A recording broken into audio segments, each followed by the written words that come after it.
इमरान जी और जो भी यहाँ पे साथी मौजूद है, आप थोड़ा बहुत हमें बता सकते हैं कि अभी यूपी इलेक्शन का माहौल है यूपी में, और सभी बोलते हैं कि ये सेमीफाइनल्स है, जो मेन सेंटर के इलेक्शंस होने वाले हैं थोड़े ही साल में, ये सेमीफाइनल है, क्योंकि यूपी में जो सत्ता बनता है वो अल्टीमेटली वो सेंट्रल गवर्नमेंट फॉर्म करने में कोई ना कोई इफेक्ट तो होगा ही।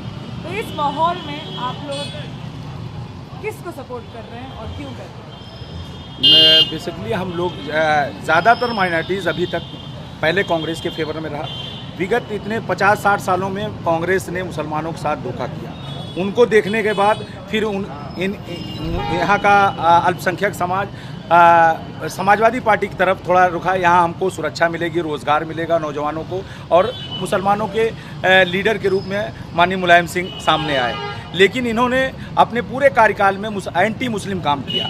यहाँ तक कि पूरे प्रदेश में असुरक्षा का भाव रहा। पूरे प्रदेश में आदमी अपने घर में महफूज नहीं है। यहाँ तक कि खाने पीने की चीज़ों पर उन पर देखा जा रहा है। वो यहाँ तक कि अभी विगत थोड़े कुछ दिनों पहले अखलाक की उनके घर में खाने को लेकर के कोई अपने घर में क्या खाना खाता उस मामले को लेकर के इन्होंने एक माहौल बनाया और उसके बाद उसकी निर्मम हत्या कर दी। तो और इसी समाजवादी पार्टी के कार्यकाल में और रहा मुसलमानों के लिए अक़लियतों की बात करते हैं और जितना एंटी काम होता है, जैसे उर्दू के लेकर इन्होंने सबसे बुरा काम किया। अभी आरटीआई में इन्होंने माननीय मुख्यमंत्री अखिलेश यादव ने आरटीआई से उर्दू को ख़त्म कर दिया। इन्होंने जो हमारा सूचना सुप्रीम कोर्ट ने हम हिंदी और उर्दू में दोनों हम मांगते थे सूचना, आज इन्होंने मुख्यमंत्री अखिलेश यादव ने उर्दू का वहाँ से ख़त्म कर दिया। और इसके पहले PCSJ में हमारा एक पेपर होता था जिसके माध्यम से मुस्लिम बच्चे एक पेपर होता था, उसके जुडिशरी में जाते थे। उस एक पेपर को इन्होंने ख़त्म कर दिया। इस तरीके से हमारी नौजवान पीढ़ी असुरक्षा महसूस, रोज़गार से काटा जा रहा है, नौकरियों में नहीं है, शासन प्रशासन से दूर कर दिया गया और इनको ज़्यादातर इसी स्थिति में आ गई कि हमारा ग्राफ इतना ज़्यादा घट गया कि अगर आप यहाँ से लेकर के पूरे लखनऊ में भ्रमण करिए तो पंचर की दुकानों पर, ठेलों पर सिर्फ अल्पसंख्यक समाज के लोग आ रहे हैं। दलितों से बदतर उत्तर प्रदेश का हाल हो गया है और प्रदेशों से ज़्यादा उत्तर प्रदेश का हाल हो गया और अक़लियतों की बार सारी पार्टियां आती हैं।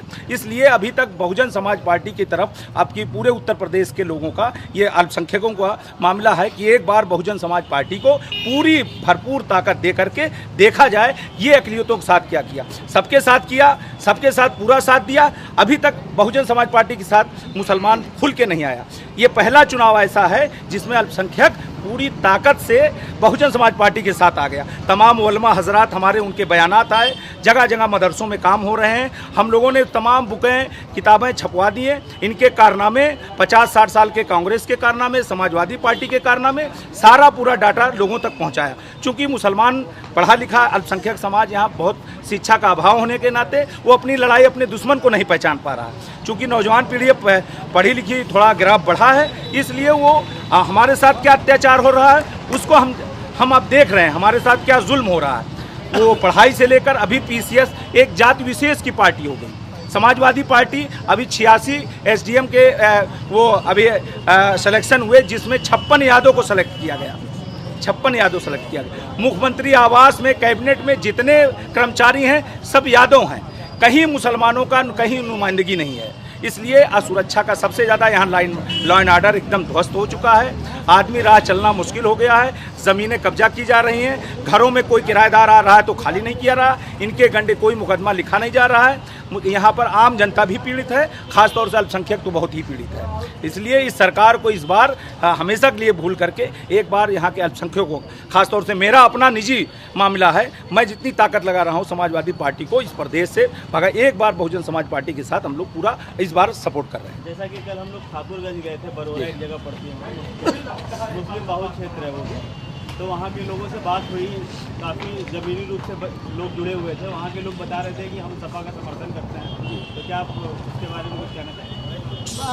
ऐसे सिचुएशन होने के बावजूद कि इतने सारे राइट्स हुए हैं, 900 ऑलमोस्ट राइट्स हुए हैं यूपी में, इसके बावजूद यहाँ के मुसलमान बोल रहे हैं कि थोड़े बहुत, आप नहीं थोड़े बहुत बोल रहे हैं कि दो बुरे ऑप्शन है हमारे सामने, एक है सपा कांग्रेस, एक है BSP।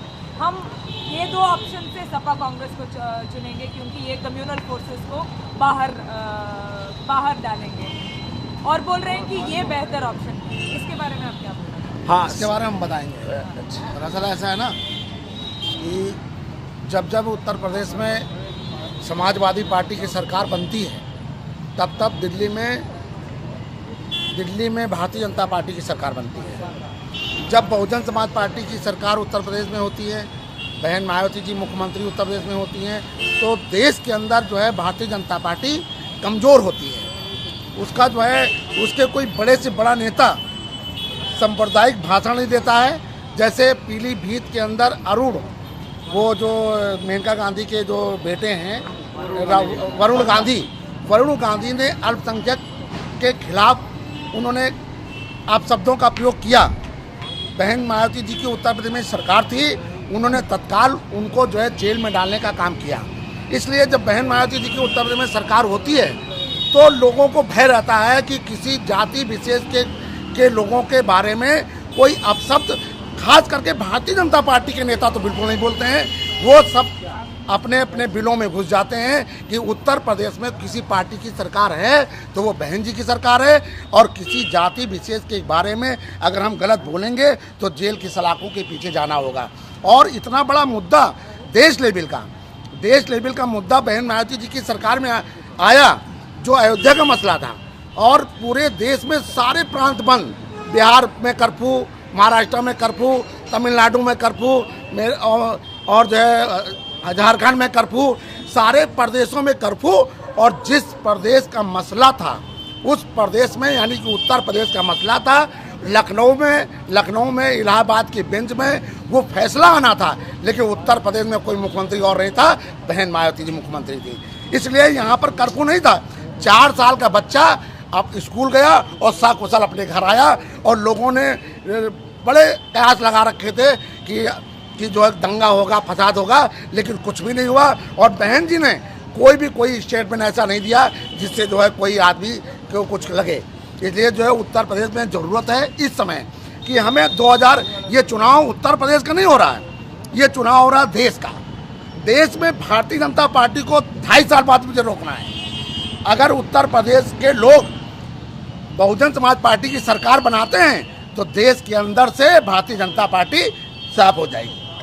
देश के अंदर भारतीय जनता पार्टी साफ हो जाएगी, क्योंकि उत्तर प्रदेश से ही उसके 73 एमपी हैं। इसलिए उत्तर प्रदेश में बहुजन समाज पार्टी की सरकार बनेगी, और देश के अंदर जो 2019 में चुनाव होने जा रहे हैं उसमें भारतीय जनता पार्टी का सुपड़ा साफ हो जाएगा और भारतीय जनता पार्टी सरकार से बाहर आ जाएगी। इसलिए हम लोगों को, पूरे प्रदेश के सभी लोगों को, सभी इंसाफ पसंद लोगों को ये तय करना होगा कि देश के अंदर भारतीय जनता पार्टी को नष्ट नाबूद करना है। इसलिए बहुजन समाज पार्टी को उत्तर प्रदेश में सरकार में हमको लाना है। और बहन जी की सरकार में हम लोग देखते हैं कि हर माँ बहन बेटियां आराम से सुरक्षित जाती हैं, सुरक्षित आती हैं, और कोई जो है इस तरीका का कोई ऐसा माहौल नहीं होता है जिससे हमारी बहन बेटियां स्कूल जाने में डरें, बाहर जाने में डरें। आज 8 बजे अभी ये सड़क पर आप देख रहे होंगे, कोई रिक्शे पे कोई महिला बहन बेटी नहीं निकल रही है। क्यों? क्योंकि समाजवादी पार्टी की सरकार,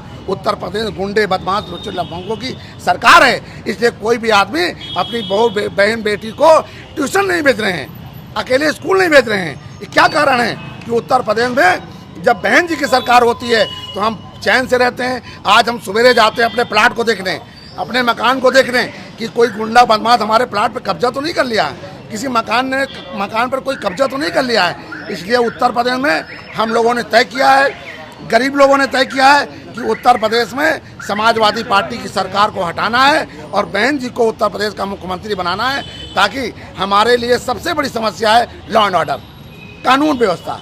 कानून हमारे पास सब कुछ है, मकान है, दुकान है, घर है, सब कुछ है, लेकिन कानून व्यवस्था उत्तर प्रदेश में बिल्कुल नहीं है। इसलिए उत्तर प्रदेश में सरकार बहन जी की बनाना चाहते हैं। इसलिए हम लोग जो है बहन जी के साथ में हैं, सब पूरी तरीके से हम लोग बहन जी के साथ में हैं।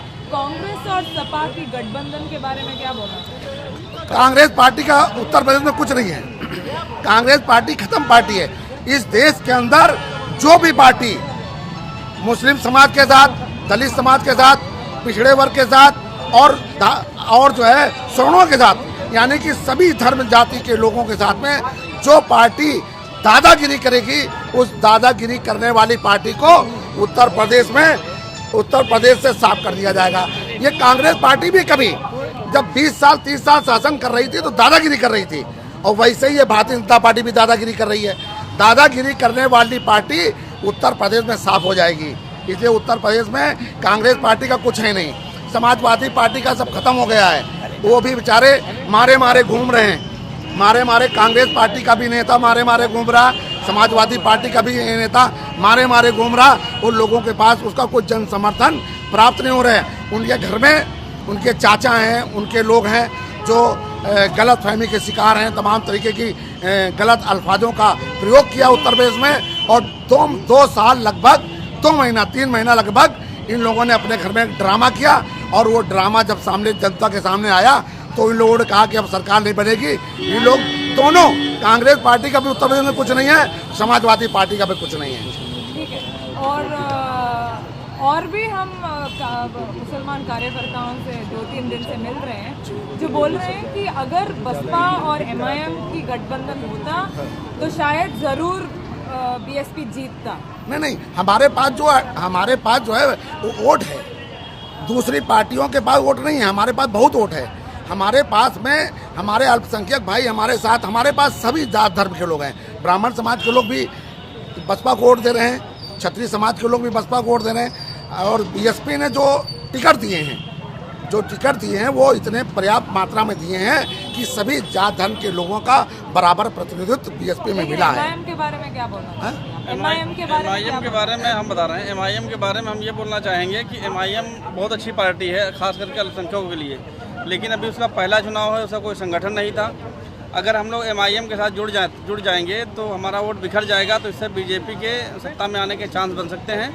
और MIM के जो राष्ट्रीय अध्यक्ष हैं बैरिस्टर असदुद्दीन ओवैसी जी, उन्होंने एक बहुत अच्छा मैसेज दिया है कि हम पूरे यूपी में ना लड़ करके 35 या 36 सीटों पर सिर्फ चुनाव लड़ रहे हैं जहाँ पे वो मजबूत हैं, जहाँ पे वो लड़ाई में है, फर्स्ट सेकंड या थर्ड की पोजीशन में है, मतलब है कि जहाँ पे वो जीत भी सकते हैं या किसी न किसी पोजीशन पे रहेंगे। और MIM से गठबंधन ना होने के जहाँ तक सवाल है, BSP ने आज तक कभी एक बार गठबंधन किया था, जिसके सिले में बहन मायावती को गेस्ट हाउस वाला कांड मिला था तोहफे में। एक बेटी की इज्जत दांव पे लगी थी, उस इज्जत की दांव लगने पर आज उसने यहाँ तक सफ़र किया कि 4 बार मुख्यमंत्री बनी और 5वीं बार की प्रबल दावेदार है। एक बार उसने धोखा खाया। और बसपा एक ऐसी पार्टी है जो सत्ता के लिए राजनीति नहीं करती है, वो अपने सिद्धांतों पर राजनीति करती है। इसलिए उसने MIM से गठबंधन नहीं किया। लेकिन ओवैसी साहब ने एक परोक्ष रूप से उन्होंने एक मैसेज दे दिया है कि हम बसपा के साथ हैं। जब हमारे हज़रत मौलाना सलमान साहब ने ये फैसला किया कि हम मुसलमानों से अपील करते हैं, खास करके सेकुलर लोगों से, मुसलमानों से ही नहीं सेकुलर लोगों से, कि इस बार वो बसपा को जिताएं, बसपा जीतेगी तो कानून व्यवस्था सही होगी। तो बैरिस्टर असदुद्दीन ओवैसी मौलाना सलमान साहब से उनके घर पे जाके मिले, दुबग्गे पे 2 घंटा रहे, और उन्होंने ये कहा कि मौलाना साहब हमारे सामने मजबूरी है कि हमारे कार्यकर्ताओं ने पहला चुनाव था, बहुत मेहनत की, संगठन खड़ा किया, और उन लोगों ने हमसे कहा था कि हम चुनाव लड़ेंगे, गठबंधन हो या ना हो, तो उतनी सीटों पर हमें लड़ाना मजबूरी है, बाकी हम बसपा का समर्थन कर रहे हैं और पूरे प्रदेश में चुनाव नहीं लड़ाएंगे। तो आपके हिसाब से मार्च का जो रिजल्ट होगा वो क्या होगा? मेरे हिसाब से मार्च का जो रिजल्ट होगा, होली और चुनाव का जश्न, ये बसपा के कार्यकर्ता और बहुजन समाज पार्टी की सरकार बनेगी। बहुजन समाज के लोग इस बार दोनों एक साथ बनाएंगे और सरकार जो आएगी फुल बहुमत से सरकार आएगी। और बहुजन समाज पार्टी की जो आंधी पश्चिम से शुरू हुई है वो अवध होते हुए पूर्वांचल तक पहुंच चुकी है। जो खाई थी, जो माननीय मुलायम सिंह यादव जी ने 2-3 स्टेटमेंट दिए, एक पिता होने का उनका दर्द था और नेताजी का हम लोगों ने बहुत सम्मान किया। उन्होंने एक एहसान किया था सन 92 में, उसका एहसान हम लोगों ने 4 बार नहीं 5 बार चुकाया। उनको मुख्यमंत्री बनाया, उनके बेटे को मुख्यमंत्री बनाया। आज उनके परिवार के 23 मेंबर पार्लियामेंट, मतलब सदन में कहीं ना कहीं सदस्य हैं। ये देन है मुसलमानों की कि 5% यादव, ठीक, 22% मुसलमानों के वोट से आज राज कर रहा है, ठीक। लेकिन उन्होंने हमें क्या दिया?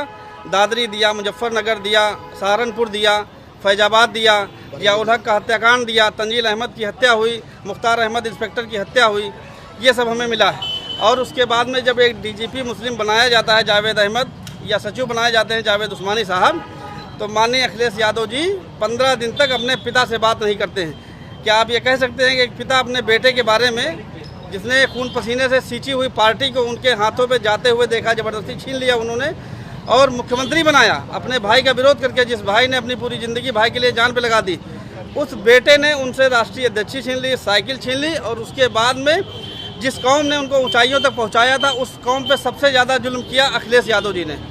तब ये दर्द छलका उनका, मुलायम सिंह का, कि उन्होंने ये कहा कि जब मैंने जावेद अहमद को डीजीपी बनवाया तो 15 दिन मुझसे अखिलेश ने बात नहीं की। और क्या ये अखिलेश सच्चाई के बारे नहीं में है? मुस्लिम विरोधी करार और दिया। एक करार पिता दिया, ने, इसमें सच्चाई है। माननीय मुलायम सिंह जी ने अपने बेटे को ही कहा ये मुस्लिम विरोधी है। वो क्योंकि खुद को वो हिंदू लीडर मानते हिंदू हैं। लीडर खुद कम्युनल, लीडर मानते हैं, वो जी, बैकवर्ड वो वोट कम्युनल को रोकना चाहते हैं, और बैकवर्ड वोट पूरा बहुजन समाज पार्टी के सपोर्ट में है इस बार। बैकवर्ड और मुसलमान और दलित एक हो गए, सारे समाज के लोग आ गए, क्योंकि सबसे बड़ी यहाँ की समस्या है लॉ एंड ऑर्डर की, और लॉ एंड ऑर्डर के लिए सारे सेकुलर फोर्सेज, सारे यहाँ की जनता, सारे लोग ये बहुजन समाज पार्टी के लिए हैं। लॉ एंड ऑर्डर पर पहला हमारा मुद्दा है, हम लोग बहुजन समाज पार्टी के साथ इसलिए हैं कि लॉ एंड ऑर्डर पहले हमारे उत्तर प्रदेश का ठीक हो। ठीक है, फाइनली कुछ फाइनली सवाल जो पूछना था मैंने पूछा, लेकिन यही पूछ रही थी कि मार्च में क्या रिजल्ट होगा आपके हिसाब से? कि देश प्रदेश के हालात जो हैं बहुत ख़राब है, हर आदमी जानता है। और सबसे बड़ा जो इशू इस वक्त है जान माल की हिफाजत। कौन क्या खा रहा है, कौन क्या कर रहा है, इससे तो मेरे ख्याल से सरकार को मतलब नहीं होना चाहिए। सबसे बड़ा जो इशू होता है वो विकास का, और आज मैं समझता हूँ कि कोई भी पार्टी विकास को इशू नहीं बना रही है। धर्म, जात पात, नफ़रत, इसी को इशू बना के काम कर रही है। तो यूपी के जो हालात है इस वक्त, आम आदमी तो यही सोच रहा है कि हमारी जान माल महफूज रहे। खा कमा तो हर जगह आदमी सकता है, कुछ कहीं से भी आदमी देश छोड़ के, प्रदेश छोड़ के बाहर जाके कमा लेता है, लेकिन जो लॉ एंड ऑर्डर की हालत है किसी से ढकी छुपी नहीं है। और इन सब इशू को लेके लग रहा है कि सरकार तो चली जाएगी, और बसपा ही की सरकार लग रहा है बनेगी। और आप भी चाहते हैं कि बसपा की सरकार? जी बिल्कुल, हम तो ये चाहते हैं कि बसपा की सरकार बने और लॉ एंड ऑर्डर मेंटेन रहे, हर आदमी की जान माल महफूज रहे, नफ़रत की राजनीति ना हो, हर आदमी भाईचारा जो है वो बना रहे।